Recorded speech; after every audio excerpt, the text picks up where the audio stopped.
it's Alice, and today I want to tell you about some very exciting nonfiction books that I want to try and read this year. I've picked out 10 books to show you, and I obviously have more on my shelves, but these are like on the top of my list for the year, and I'm not gonna lie, some of them may have appeared in last year's list, but we won't talk about that too much. First, we have got a book that I just really need to read because I am 100% sure that this is going to be amazing. It's Factfulness by Hans Rosling, and this says it's about 10 reasons we're wrong about the world and why things are better than you think.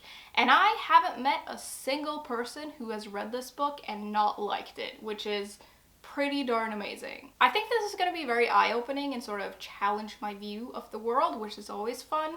And I've heard that this is really well written and that it's written in a really accessible way, which for me with these kinds of books, that's really important because usually they have a lot of information in them and it's important to sort of be able to get through that without things getting too dry or too hard to get through, I guess. So I'm really excited about that. And I forgot to mention, but this is written with the contribution of 2 other people as well, who I'm assuming is in Hans Rosling's family, seeing as they have the same names. Secondly, we have got this little book called Letters from an Astrophysicist by Neil deGrasse Tyson.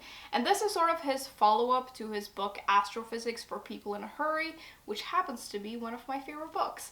And I think in here, the author just answers a series of letters that he has gotten throughout his career, and he sort of explores space and science, but also faith and philosophy and just life in general, which sounds great. I really like this author's writing style and how funny and interesting he is and how he explains things, so I'm sure I'm gonna love this. Then we have got a book in Norwegian, and it is Derfor må du vite at jeg er same by Ella Marie Hætta Isaksen, and this is gonna be amazing, I'm sure of it.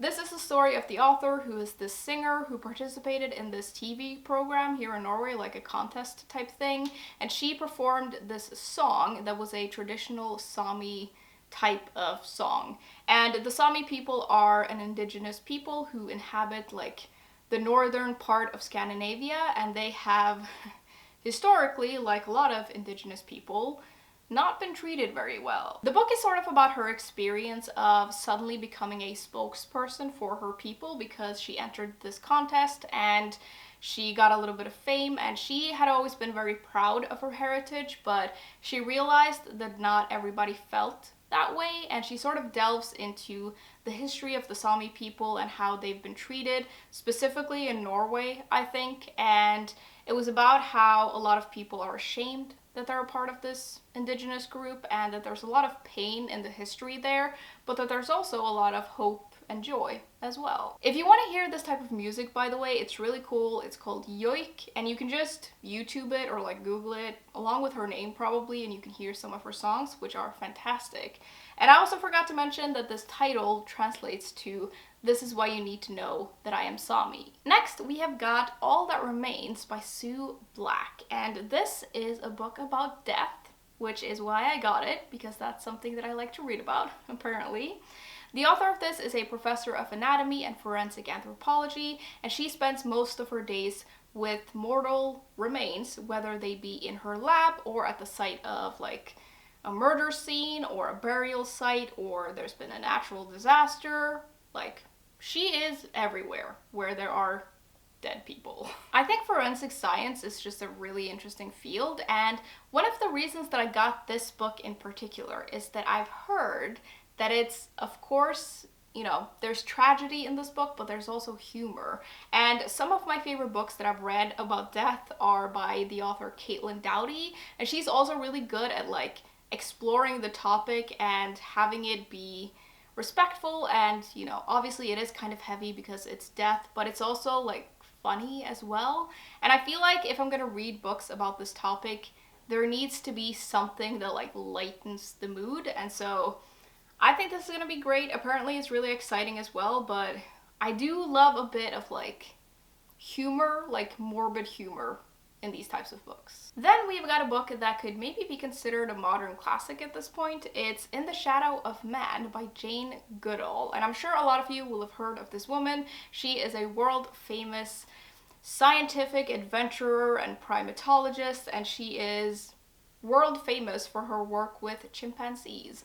And I have wanted to read this book since I was a kid. Like, I remember hearing about her or like seeing her on TV or something, and I was so intrigued by her. And I remember someone told me about this book, but then I was too young to read it, but now I'm old, so I should probably just read it. I also know that she has come out with a lot of books since she read this one, and I kind of want to read all of them, but there's something in me that wants to like start at the beginning and make my way through it chronologically, so I'm gonna start with this one. Next, we've got a book that I'm gonna try to talk quite quickly about because it's very heavy to hold up because it is massive. It's Mythology by Edith Hamilton. And this is a nonfiction classic at this point, I think, although this is a newer edition, obviously. This is the 75th anniversary edition, and it's illustrated, and it's really cool.